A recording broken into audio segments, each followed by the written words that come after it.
Have you ever been going through something that only seems to keep getting worse, more intense, more pressure, more stress, more chaos, and you just think, I don't know that I could take anymore. And then something happens and you can think like maybe this is the answer. Oh, aha, Lord, I realize now this is what you're doing.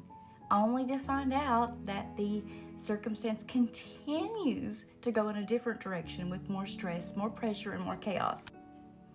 I was reading this morning about the stoning of Stephen and his heart and how he just told the whole story and said to those people, you've rejected everything beforehand and now you rejected Jesus. And he was giving this story and it really angered them and they got really enraged and they carried him out of the city and they stoned him.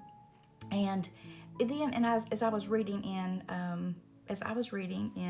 the commentary, I want you to listen to this. This just something to think about. Where you are right now, if you're going through what I explained a few minutes ago, it says that nevertheless God was with Joseph, even though he was no longer living in the promised land. So when Joseph was sold out to slavery, when Joseph was put in the pit, when all these things was happening to Joseph, I want you to listen to what this commentator said, and it's a really most positive way to think about our circumstance. He says, then God rescued Joseph, gave him favor with Pharaoh, and used him to deliver his relatives from a famine.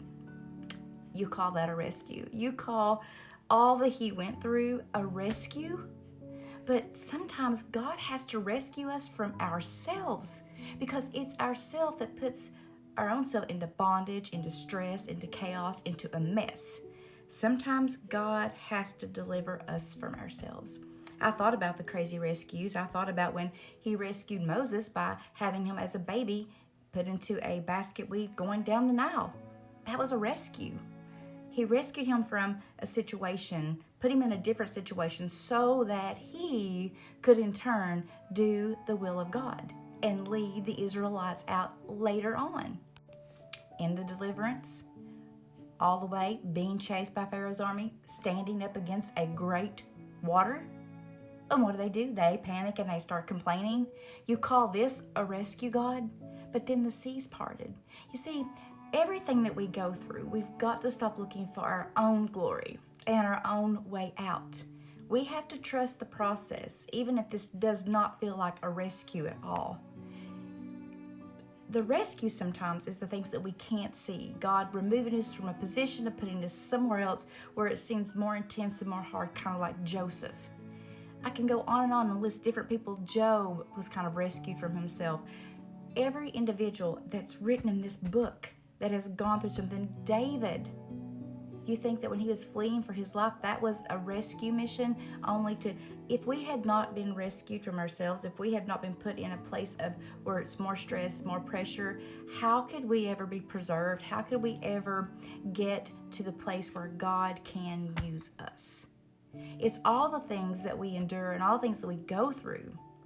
But the key thing in every bit of this is when we start taking our eyes off ourselves and our problem and looking to God, what do you want me to seek after? God, what do you want me to search for? God, what do you want me to learn from this?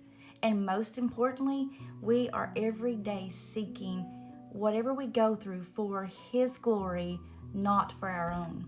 So right now, whatever you're going through, whether you think I'm just hanging on the last rope of hope here, the last moment, Lord, I'm taking my last breath. I always think about Jonah going down into the depths of the sea, thinking that was the last moment. You call that a rescue? A fish? You call that a rescue? But it's the type of rescue that God uses. It's something that we would not normally think about. He uses the unique rescues because He knows us. He knows how we are. He knows what we do. He knows what we think. He knows our heart. And He knows the type of rescue that we need, even though it doesn't feel good and look right or seem right. There's no way, Lord, this could be a rescue. But again, when we take our eyes off the situation, the hard things that we're going through, and we focus on His glory. You know, when Stephen was being stoned and he looked up into heaven to see the glory of God, that's what he looked for, that's what he saw, and he saw Jesus standing at the right hand. When you are in a position where the world is coming against you. Our knees need to be on the ground. Our face needs to be looking upward to see His glory, to focus on Jesus, to focus on God, to focus on what they're going to get, how what we're going through is going to be a magnet that will draw people to Him. So, boots up, ladies. We need to appreciate the rescue, no matter how unconventional and how crazy it seems. Let's praise Him all the way. Let's be obedient. Let's ask Him to teach us what He wants us to learn so that He will receive the full glory, even in this crazy rescue mission.